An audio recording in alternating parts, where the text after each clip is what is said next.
Welcome back here in Wake Up Ilocos, and it's now time for our Ilocano Act segment. Syempre, this time I would like to introduce, of course, our special guest for today.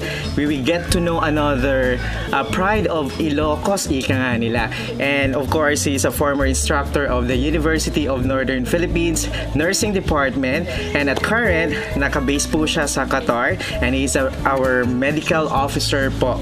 So please welcome a big round of applause to Mr. Bart Tubadesa de Peralta.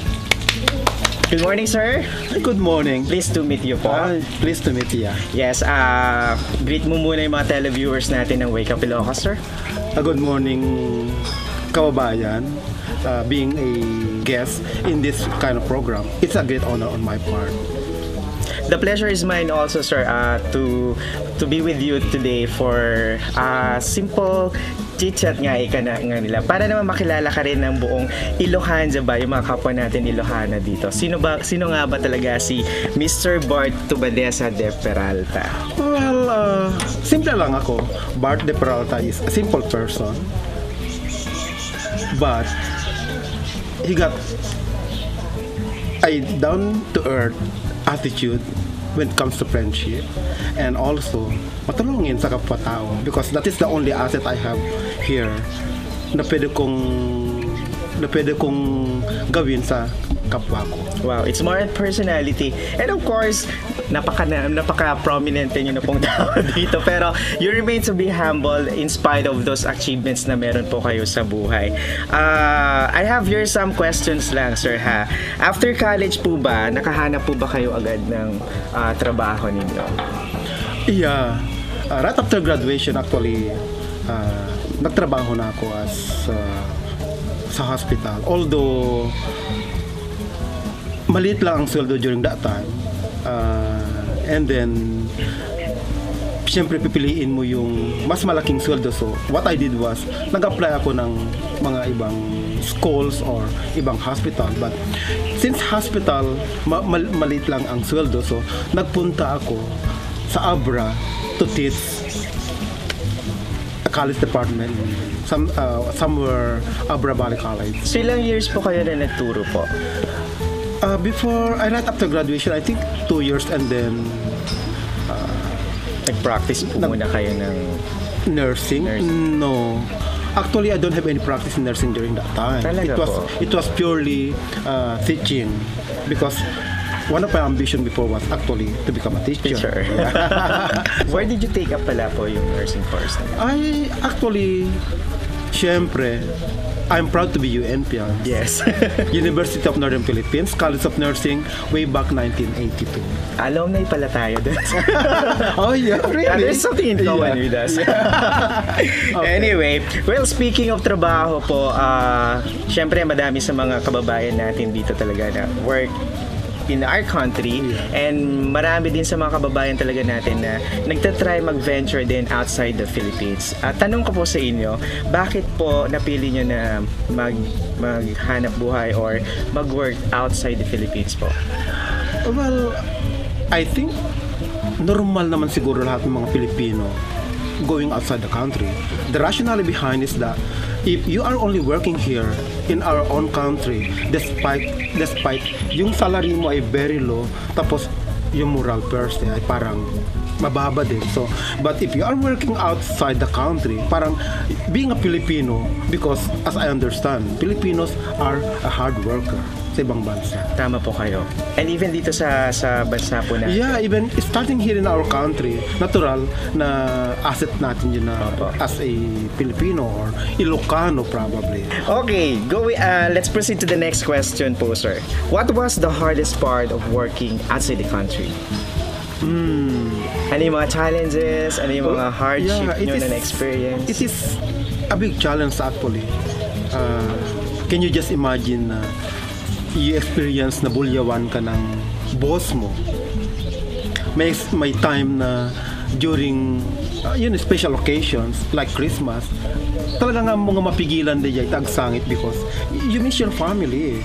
But because of dollar only, That is the main reason na nandun ka sa nagtatrabaho. But you have to sacrifice yourself. You have to sacrifice yourself. Like me, no, malagip ko ti family ko. What I'm doing is, even during yung trabaho ko is, pupunta na lang ako doon sa CR. Mapana na yung CR rin, isangit ko, and then after that, I have to go back to my work. Kasi ang mga talagang mapigilan ti ko. You really miss your family, even though how bad you are, pero numalagip mo ti pamilya, parang napipil mo na mas close ka pa dun sa family mo. That's why you always communicate with them. And that is the only reason na para ma-ease naman yung mga burden mo, para maalis naman yung mga homesick mo probably. Tsaka there's no place like home, Yeah. At the end of the day, pag ano man yung problema na kinakaharap mo, babalikan mo pa rin yung family. Diba, exactly, yeah. Alright, next question po. Anong Ilocano traits sa tingin nyo po na meron po kayo that help you achieve all your dreams? At kung bakit si Mr. Bart de Peralta ay ganito siya ngayon?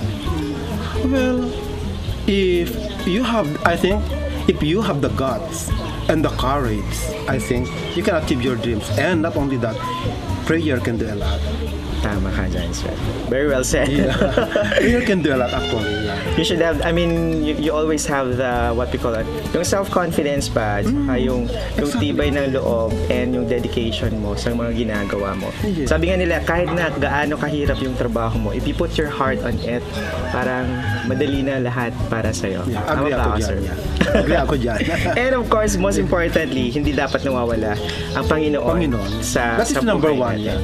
Kasi, for me is, pag nasa ibang bansa ako, ang tanging gabay ko lang is, dijay, ag-pray na.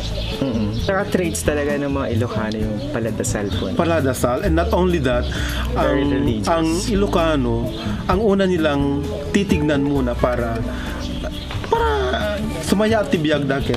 Yung family da, munang suportahan da yung family da, and then whatever nga mabati yung mga earnings mo, and then probably yun ang gagamitin mo para maglakwat siya probably. To have a nightlife. Yeah. You deserve also. You deserve also to treat yourself. Yeah. Tsaka, it's a matter of prioritizing lang yung mga bagay. Yeah. Diba, sir? Ano para po ba yung kulang kay Mr. Bart de Peralta? I think, sa tingin ko, wala naman ng kulang. I'm happy actually. Helping people in my community. Wow. Dahil during my time off, ang ginagawa ko is nag-house to house ako, nagtetest ako ng mga blood and cholesterol nila. Or if not, pag nagdagsakit jay ayami, tumareda kanya, nagdaagas ko ikak, nawan ti agas, ikakti. So you really do that regularly? Yeah. Yung nag-house to house kayo for free po? Yeah. Talaga? Because that is the only way I can help people. Wow. I really salute you for that. I really salute you for that, sir. Alright, ano po yung message po na maibibigay ninyo sa mga televiewers natin out there? Para din tutularan kayo or something na pwede nilang gawin din para maging successful sa buhay? Sa mga professionals nga nag-graduate, tilama ko na kanyayo no at mapangkayo agabroad is dijay determination. Ken team mas importante ket dijay mahalin niyo yung mga trabaho niyo. You have to love your work. Especially the nurses, you can go out anytime in the country because being a nurse, you always be a nurse in other country. Tama, sir. Yeah. And ang pinaka-importante sa kanila is be yourself. Pag nagtrabaho ka sa ibang bansa, pag bumalik ka sa bayan mo, still be yourself. Correct. Dapat marunong kang lumingon sa pinanggalingan. Kahit saan ka pumuntang country, you should be proud that you are an Ilocano. Oh yeah.